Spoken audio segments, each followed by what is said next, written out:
स्वागत है दोस्तों आपका R2 स्टडी टीम पर। जैसे कि आपको पता है कक्षा 12वीं और 10वीं के अभ्यास प्रश्न पत्र चल रहे हैं। आज हम इस वीडियो में पूरा फुल सॉल्यूशन अभ्यास प्रश्न पत्र का पूरा फुल सॉल्यूशन देखने वाले हैं। Set A, set B, C, D चारों का आज हम इस वीडियो में फुल सॉल्यूशन देखने वाले हैं।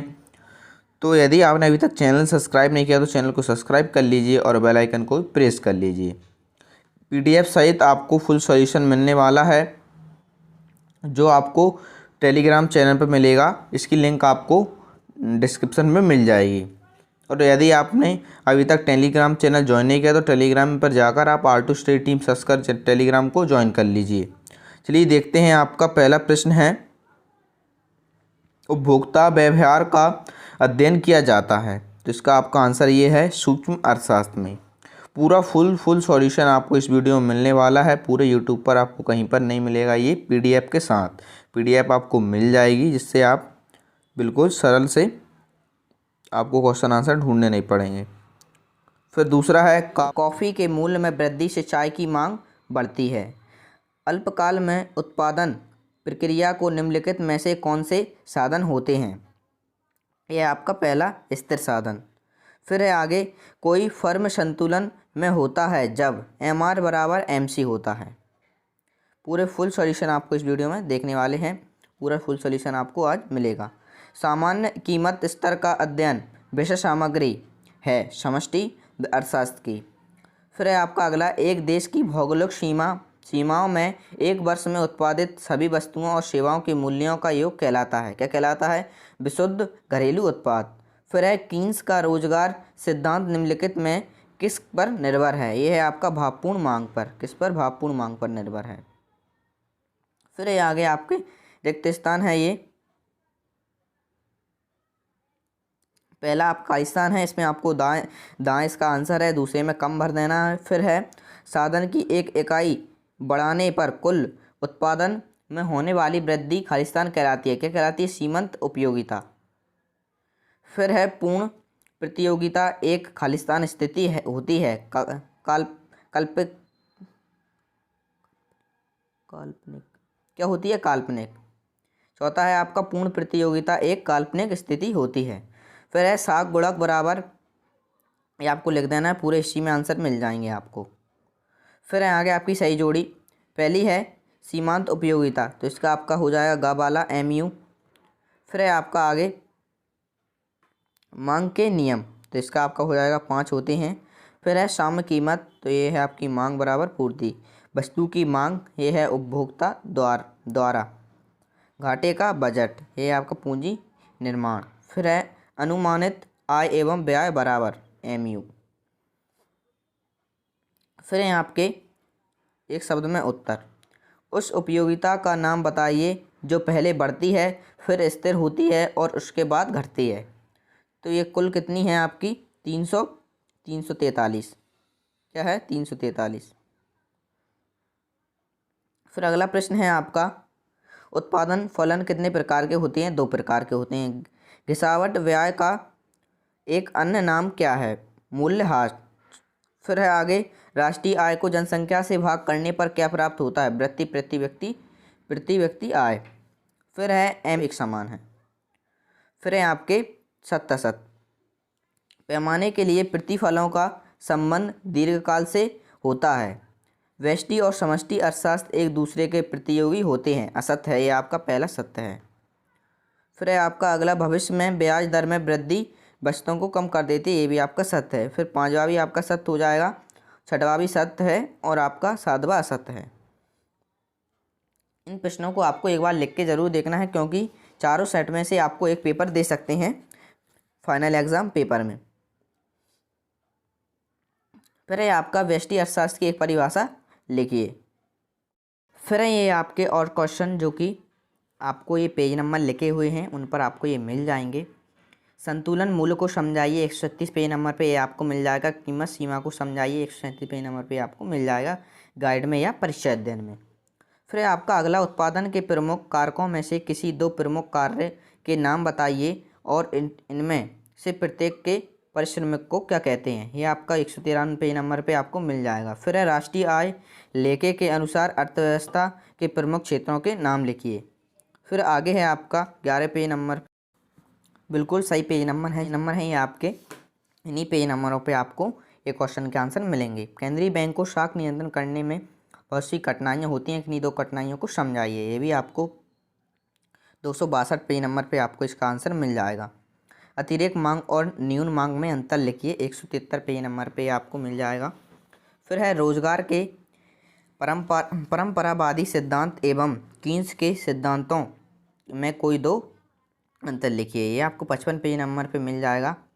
फिर आगे है पूर्ण रोजगार संतुलन एवं अपूर्ण रोजगार संतुलन की तुलना कीजिए। समग्र मांग क्या है, उपभोग फलन क्या है, मितव्ययिता का विरोधाभास समझाइए। 285 पेज नंबर पे आपको मिल जाएगा। ये आपको 170 पेज नंबर पे क्वेश्चन नंबर 6 मिल जाएगा। तो ये आपके पेज नंबर लिखे हुए हैं, इसी प्रकार आपको ये देख लेना है। फिर है केंद्रीय बैंक के कार्यों की विवेचना कीजिए, या व्यापारिक बैंक के 3 प्रमुख कार्यों की विवेचना कीजिए, ये आपको 152 पे मिल जाएगा। फिर है पूरक वस्तुओं और स्थापन वस्तुओं की तुलना कीजिए, बाजार मांग एवं व्यक्तिगत मांग की तुलना कीजिए, बजट के प्रमुख उद्देश्यों का वर्णन कीजिए, भुगतान संतुलन की मदों को बताइए, भुगतान शेष में प्रतिकूलता का कारण बताइए। ये आपको 340 पेज नंबर 345 ये आपको सभी मिल जाएंगे। सेट ए हमने पूरा कर लिया है, ये आपका सेट बी है जो आपको फुल सॉल्यूशन मिलने वाला है। एक ही वीडियो में सेटों का आपको सॉल्यूशन मिलेगा। फिर है समष्टि अर्थशास्त्र में अध्ययन किया जाता है समग्र का, सभी का। औसत लागत वक्र का आकार होता है यू अक्षर जैसा, वस्तु का मूल्य बढ़ने पर पूर्ति बढ़ती है। समष्टि अर्थशास्त्र अस्तित्व में आया 1929 के बाद। फिर है निम्नलिखित में से कौन सा हस्तांतरण भुगतान नहीं है, कौन सा नहीं है, राष्ट्रीय ऋण पर ब्याज। फिर है भारतीय रिजर्व बैंक का राष्ट्रीयकरण कब हुआ, ये हुआ आपका 1949 में। निवेश के निर्धारक घटक कौन से हैं, ए और बा, पूंजी की सामान्य क्षमता, ब्याज की दर। फिर है आगे छोटे छोटे चरों का अध्ययन व्यष्टि अर्थशास्त्र में किया जाता है। फिर है ऊंची तटस्थता वक्र उच्च स्तर की संतुष्टि दर्शाती है। पूर्ति का नियम दुर्लभ वस्तुओं पर लागू नहीं होता। पूर्ण प्रतियोगिता में प्रत्येक फर्म समरूप वस्तु का उत्पादन एवं विक्रय करती है। फिर आर्थिक महामंदी 1929 में उत्पन्न हुई। किस का रोजगार सिद्धांत प्रभावपूर्ण मांग पर निर्भर है। फिर आपकी सही जोड़ी निम्नलिखित की सही जोड़ी बनाइए। मांग के आवश्यक तत्व हैं आपके 5 होते हैं। फिर आपका स्थापन वस्तुएं होती हैं कार तथा पेट्रोल। फिर है वस्तु की पूर्ति, ये आपका उत्पादन द्वारा। साम्य कीमत, ये आपकी मांग बराबर पूर्ति। भारत में बजट की स्वीकृति, ये है आपकी लोकसभा। फिर है रक्षा व्यय।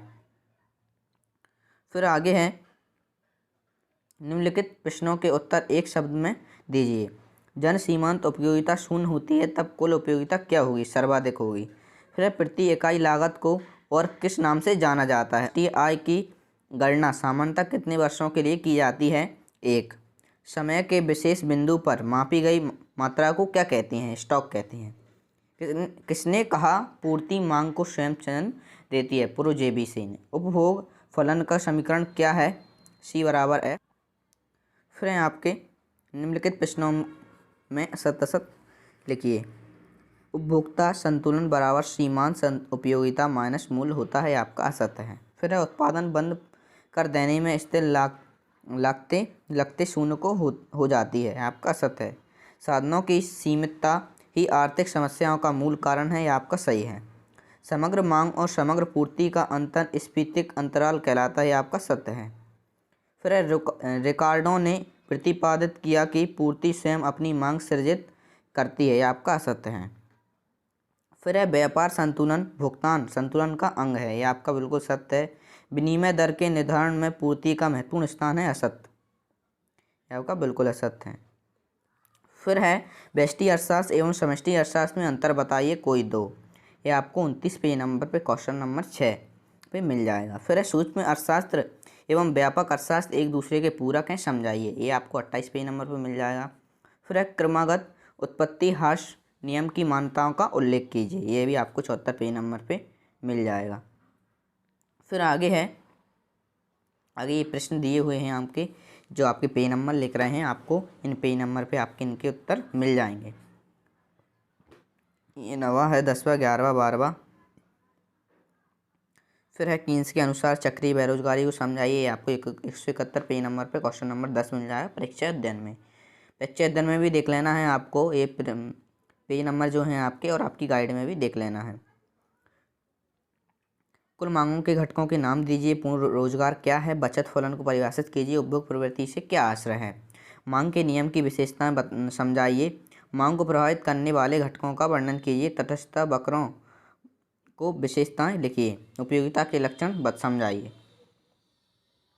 फिर हैं एक फर्म की संप्राप्ति, बाजार कीमत तथा उसके द्वारा बेची गई मात्रा में क्या संबंध है? ये आपको 96 पेज नंबर क्वेश्चन नंबर 6 आपका ये आंसर है। बैंक दर और रेपो रेट दर में क्या अंतर है समझाइए। ये भी आपको 154 पे मिल जाएगा, और इसके अलावा का आपको 101 पेज नंबर पे मिल जाएगा। ये आपको सभी मिल जाएंगे। फिर हैं आपके सेट नंबर आपका सी है। इसके भी हम पूरे क्वेश्चन आंसर के आंसर देखने वाले हैं। आपके सही विकल्प हैं। व्यष्टि अर्थशास्त्र में अध्ययन किया जाता है व्यक्तिगत इकाइयों का। सीमांत उपयोगिता ह्रास नियम आधार पर होता है मांग के नियम का। उत्पादन फलन में उत्पादन किसका फलन है? उत्पत्ति के साधनों का। सामूहिकता शामिल है समष्टि अर्थशास्त्र में। आय तथा बचत दोनों परस्पर एक दूसरे के प्रत्यक्ष संबंध रखते हैं एक दूसरे से। फिर एक केंद्रीय बजट प्रस्तुत किया जाता है, केंद्र सरकार द्वारा किया जाता है, ये आपको पता ही होगा। फिर है व्यापार संतुलन में कौन कौन सी मदें शामिल हैं? दृश्य मदें। बिल्कुल इसी प्रकार आपको ये क्वेश्चन आपके वेरी वेरी इंपॉर्टेंट हैं, जो आपको करना है। फिर रिक्त स्थान है। फिर आगे हैं आपके चाय तथा कॉफ़ी वस्तुएं हैं, अवधि पर स्थित लागत नहीं होती। समष्टि अर्थशास्त्र को अध्ययन भी कहते हैं। सकल घरेलू उत्पाद माइनस मूल्य, ये आपका ये आंसर है शुद्ध घरेलू उत्पाद। कीन्स का रोजगार सिद्धांत कालीन है अल्प, ये आपके आंसर हैं। फिर आपकी सही जोड़ी मांग के नियम का आधार, यह है आपका उपयोगिता ह्रास नियम। कुल उत्पादन परिवर्तन, इसका आपका आंसर हो जाएगा टीपी। फिर है बाजार संतुलन, तो इसका आपका आंसर है बाजार मांग बराबर बाजार पूर्ति। राष्ट्रीय आय, ये है आपका एक प्रवाह। फिर है ये चौथा है, चौथे का आपका आंसर ये रहा। पाँचवें का आपका आंसर ये है एमपीआई। फिर है आर्थिक बजट, तो इसका आपका आंसर ये है आय का व्यय और अधिक होना। फिर आपके एक शब्द में उत्तर, वह तालिका जिसमें कीमत तथा खरीदी गई मात्रा के संबंध को प्रकट किया जाता है उसे क्या कहते हैं? ये है मांग तालिका कहते हैं। फिर है पूर्ण प्रतियोगिता में एक फर्म का साम कहा होता है मांग पूर्ति। किसी वस्तु की कीमत निर्धारण में दो महत्वपूर्ण शक्तियाँ क्या होती हैं? मांग एवं पूर्ति। वह लाभ जो एक फर्म सामान्य लाभ से ऊपर अर्जित करता है क्या कहलाता है? अधिक समान।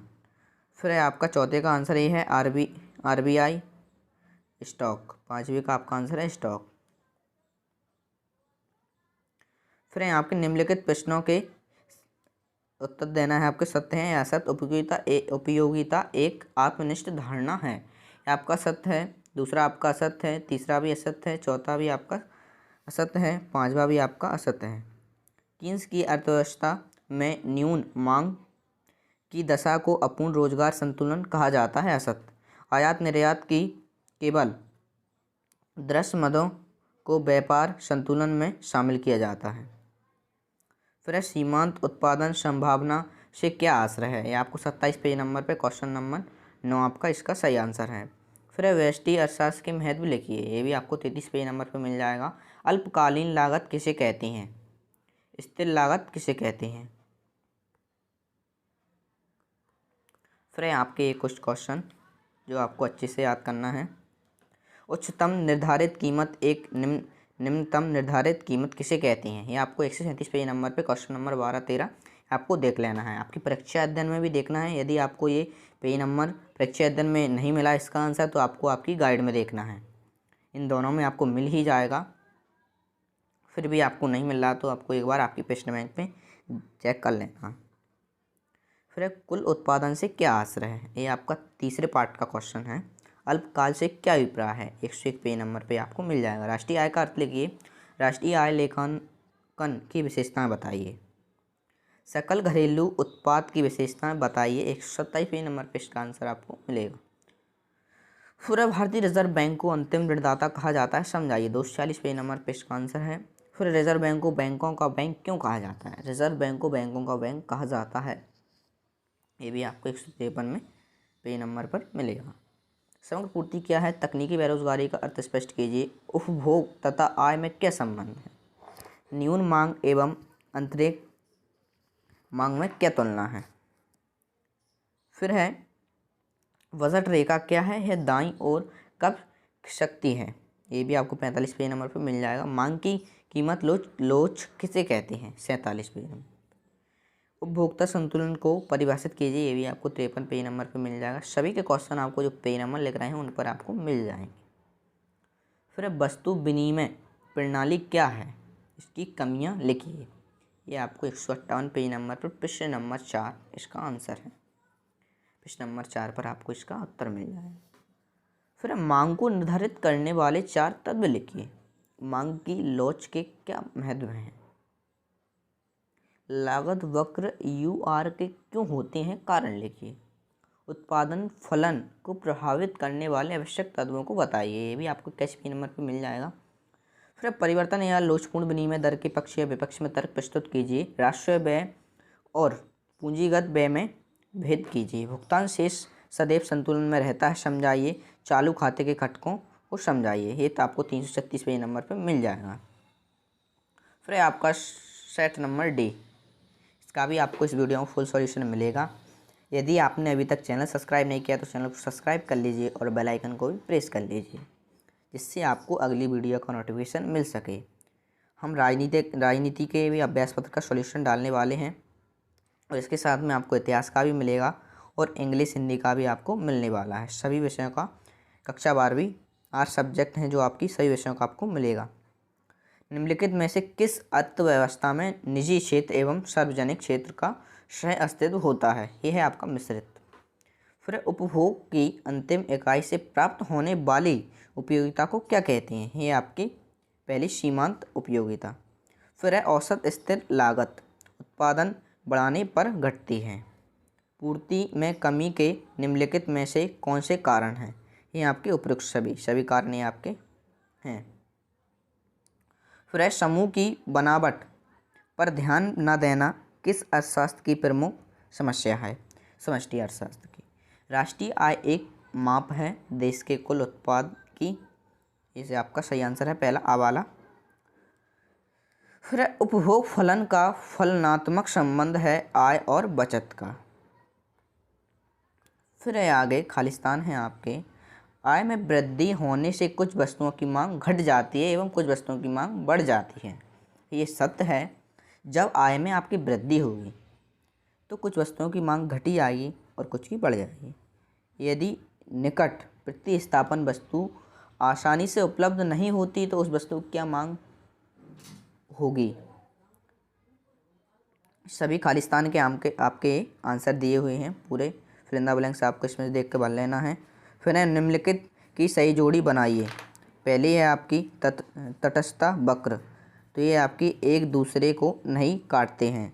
मूल्य एवं मांग, ये इसका आंसर हो जाएगा आपका विपरीत संबंध है। फिर है सामान्य मूल्य बराबर होता है, तो इसका आपका आंसर है ये औसत लागत। फिर है वस्तु की पूर्ति का संबंध, ये आपका वस्तु की लागत से। अधिक बजट, तो इसका आपका है व्यय का आय से अधिक होना। प्रतिभूति विनिमय दर, ये है आपकी स्टॉक एक्सचेंज शेयर। फिर आपके एक शब्द में उत्तर, बजट रेखा का दूसरा नाम क्या है, ये है आपका कीमत रेखा। फिर है उत्पादन फलन कितने प्रकार के होते हैं, 2 प्रकार के होते हैं। कौन सी आय आर्थिक विकास की सूचक होती है, राष्ट्रीय आय।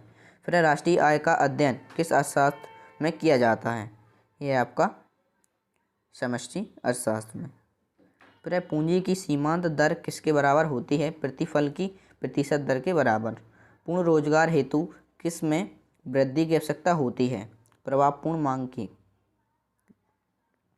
फिर आपके साथ एडम स्मिथ को आधुनिक अर्थशास्त्र का जनक कहा जाता है। ये आपका बिल्कुल सही आंसर है। ये आपका 11वीं में पूछा गया था। फिर मांग वक्र को औसत आगम वक्र भी कहते हैं। ये आपका सत्य है। स्टॉक परिवर्तन एक प्रवाह है। ये भी आपका बिल्कुल सत्य है। फिर आपका 1 MPC बराबर MPS होता है। सत्य। जिस अनुपात में आय बढ़ती है उसी अनुपात में उपभोग व्यय नहीं बढ़ता। ये आपका सत्य है। फिर है बैंक चालू खाते की मद है। ये भी आपका सत्य है। फिर आपके क्वेश्चन आंसर। अर्थव्यवस्था की कोई दो केंद्रीय समस्याओं को समझाइए। आर्थिक क्रिया तथा गैर आर्थिक क्रिया में अंतर लिखिए। ये आपकी गाइड में आपको इनके आंसर मिल जाएंगे। फिर कुल उत्पाद का अर्थ लिखिए। ये आपको 70 पेज नंबर पे आपकी गाइड में इसका आंसर आपको मिल जाएगा। फिर आगे हैं और क्वेश्चन। एक पूर्ण प्रतिस्पर्धा बाजार में श्रम की इष्टतम मात्रा किस प्रकार निर्धारित होती है? फिर आगे है संतुलन मात्रा क्या है? ये भी आपको 19 पेज नंबर पे क्वेश्चन नंबर 6 का उत्तर है। श्रम बाजार में मजदूरी का निर्धारण कहाँ होता है? सामान्य मूल्य किसे कहते हैं? आय का चक्रीय प्रवाह क्या है?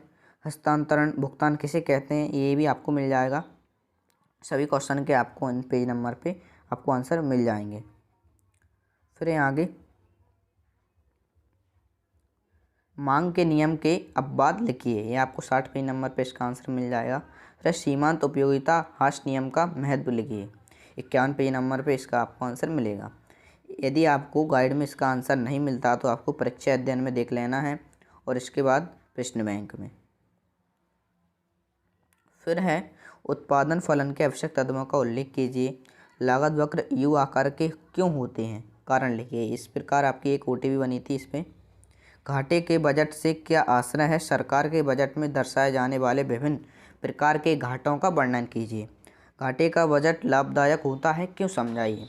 विदेशी विनिमय दर का अर्थ समझाइए। स्थिर तथा लोचपूर्ण विनिमय दर में तुलना कीजिए।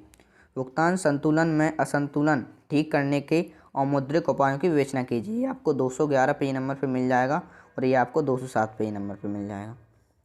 तो दोस्तों हमने इस वीडियो में आपके set A, B, C, D चारों सेट सॉल्व कर लिए हैं, जिनके आपको आंसर सहित बताए हैं। तो यदि आपने अभी तक चैनल सब्सक्राइब नहीं किया तो चैनल को सब्सक्राइब कर लीजिए और बेल आइकन को भी प्रेस कर लीजिए, जिससे आपको अगली वीडियो का नोटिफिकेशन मिल सके।